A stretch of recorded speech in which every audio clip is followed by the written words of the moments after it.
Hello and welcome back to another CAD clip. In this lesson we're going to show you a couple tips about project base point and true north and some little graphics anomalies within Revit. So I'm just in the architectural template of Revit 2013. I'm just going to grab these and turn these guys off, hide the category. And I'm going to go behind the curtain here and I'm going to grab my project base point and I'm going to unhide that category and then I'm going to go back in front of the curtain again. Okay, there's my base point. So all I'm going to do here is I'm going to draw a building. So I'm going to say okay, wall, and I'll set my up to level 2 and I'm going to set to be finish face exterior, basic 8-inch wall, no offset, off I go. So, I wanted to draw a box, so Revit is very forgiving. It lets me just start that again. And I make a big, skinny pole barn building. Okay, escape. So now what happens is, for whatever reason, you end up rotating your true north or something. So by default, we're set to be project north. Even though you can pick on here and change this number, we can see angle for true north. We can change this here.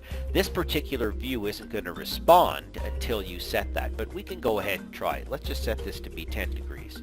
Click out. Okay, so 10 degrees, Revit measures degrees this way. So 10 degrees would, slope it down here. So we click out, it does report 10 degrees. So what we do then is we say, oh, that's right, we need to be true north. And all of a sudden, whoop, there goes our true north right there. So that makes sense. We've rotated our true north by 10 degrees. If you go minus 10, it goes the other way. So then that's fine. And again, for whatever reason, you can also go up here into manage and say position and rotate true north here. But I find it's just easier to grab this guy. And then we can say, okay, sorry about that. We're going to set it to be 1 degree. Then it gets, starting to approach horizontal. You click out. Then you come back, who knows why, and it gets set to be 0.1. Boom. Now it's just kind of, oops, see, it just kind of like kinked like that. Okay? Then it goes even smaller and it goes, maybe it even goes to 0.05. Click out. Set to be 0.05 degrees. And we still see the kink in there. It didn't really change actually between 0.05 and 0.1 degrees. There's actually, graphically, there's no change. So then we say, okay, this nonsense is crazy. I'm setting it back to be 0. Pick. Out you go. So it's set to be 0 and it's doing this. Now if you probably close and open the file again, it would probably fix it, but I have a suspicion that it might not. I should really check on that.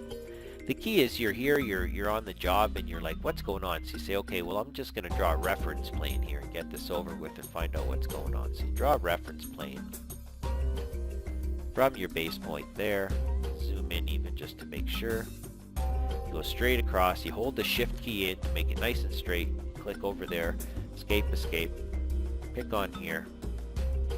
Pull that across. So you look over here and you say, okay, well, that's type TL for thin lines. You can zoom until your heart's content. That's on. And there you see the kinks in the line. And then you go over here and this seems to be on, but yet you're seeing that kinky effect. Okay? And you go back to here and you pick on this guy and it's 0. You go 0.0. Okay, this is our little dilemma. So this is how you fix it. You grab it, you move it off by a bigger degree, like a full degree, something significant, where it's going to make it move. And then you set it back to be 0. Ta-da! That's the way you solve that problem. So if you approach 0 from a very small angle, it just kind of causes a problem.